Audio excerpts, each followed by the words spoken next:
میں آج کی گفتگو میں اپنے معاشرے کا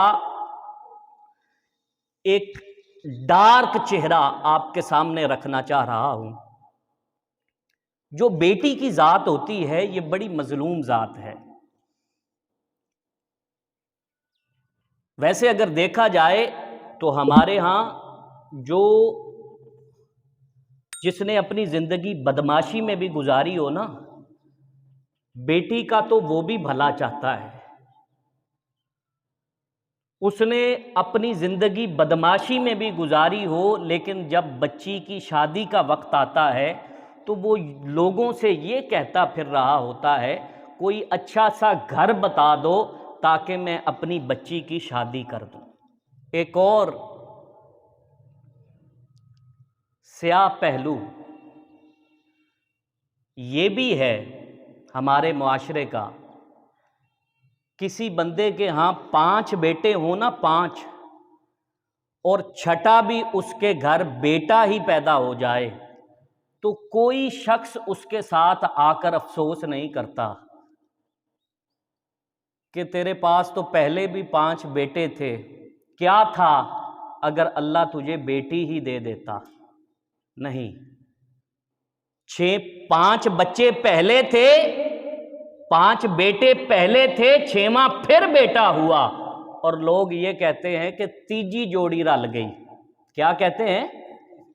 تیسری جوڑی۔ بچے کی پیدائش پر، بیٹے کی پیدائش پر وہ ایسے جوڑیاں رلاتے ہیں، ایک بیٹا ہوا پھر بھی جوڑی، دوسرا بیٹا ہو گیا پھر بھی جوڑی، چوتھا بیٹا ہو گیا پھر دوسری جوڑی، اور 6واں بیٹا پیدا ہو گیا تو تیسری جوڑی۔ اور اگر کسی کے ہاں 2 بیٹیاں پہلے ہوں اور تیسری بھی بیٹی ہو جائے اور وہ بندہ اچھا بھلا حوصلے میں ہو تو اس کے سامنے جا کے ہاتھ ملتے ہیں، اور ہاتھ مل کے کہتے ہیں کہ اس بیچارے دے گھر پہلے بھی 2 تیاں سن، کی سی اللہ جے نو پتر ہی دے دیندا۔ میری 5 بیٹیاں ہیں الحمدللہ تعالی، اور یہ باتیں جو میں آپ کو بتا رہا ہوں یہ کسی سے سنی سنائی نہیں ہے، یہ اپنے کانوں سے سنی ہوئی باتیں ہیں۔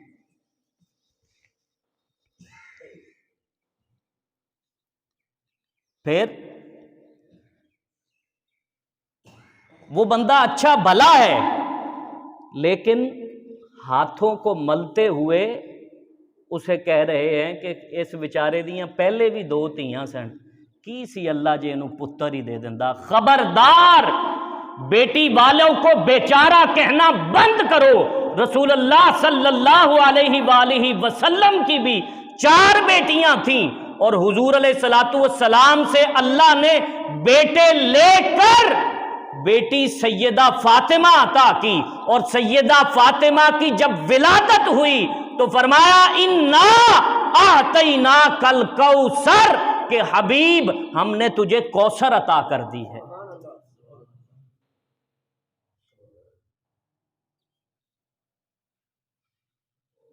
بیٹیوں والوں کو بیچارہ کہنا بند کرو، بیٹیوں والے خوش نصیب ہوتے ہیں۔ ہمارے گھر میں ایک عورت کام کرنے آتی ہے، اس کا ماجرا یہ ہے کہ 3 اس کے بیٹے ہیں اور 4 اس کی بیٹیاں ہیں، یا غالباً 3 ہی بیٹیاں ہیں۔ بیٹوں کا سٹیٹس یہ ہے کہ بیٹے شادیاں کر کے اپنی اپنی بیگموں کو لے کر الگ رہ رہے ہیں، جبکہ اس کا خامند بیمار ہے، وہ دمہ کا مریض ہے۔ اس کی بیٹیاں ماں کے ساتھ گھروں میں کام کرواتی ہیں۔ 2 بیٹیوں کی شادی ہو چکی، وہ جو دونوں شادی شدہ ہیں وہ پہلے اپنی ماں کے ساتھ گھروں میں کام کروایا کرتی تھی، اب تیسری بیٹی اس کے ساتھ لوگوں کے گھروں میں کام کرتی ہے۔ وہ جب نئی کام کرنے آئی نا میرے گھر تو مجھے کہنے لگی کہ شاہ جی تواڈے کنے بچے نے؟ میں نے اسے بتایا الحمدللہ میری 5 بیٹیاں ہیں اور 1 بیٹا ہے. کہتی ہائے کی سی اللہ جے تانوں پتر ہی دے دیندا 5. یعنی کہ کہنے کی بات یہ ہے کہ ایسی عورت. میں نے پھر اسے کہا, میں نے کہا میری ایک بات سن, یہ بتا کہ تیرے کتنے بیٹے ہیں؟ اس نے کہا میرے 3 بیٹے ہیں. میں نے کہا تینوں اس وقت کہاں ہیں؟ کیا اس مشکل وقت میں جب تیرے سر کا سائیں کمانے کے قابل نہیں رہا, کیا بیٹے تجھے کھانے پینے کے لیے دیتے ہیں؟ اس نے کہا نہیں. میں نے کہا آج بھی بیٹیاں تیرے ساتھ کھڑی ہیں اور آج بھی بیٹیاں تیری ہمدرد بن کر تیرے ساتھ چل رہی ہیں, لیکن افسوس یہ ہے کہ بیٹیاں دا کیتا نظر نہیں آتا. بیٹیوں کا کیا نظر نہیں آتا. ہمارے معاشرے کا یہ المیہ ہے, وگرنہ رسول اللہ صلی اللہ علیہ وآلہ وسلم نے فرمایا کہ بیٹیوں والوں کو برا مت کہو, میں بھی 4 بیٹیوں والا ہوں.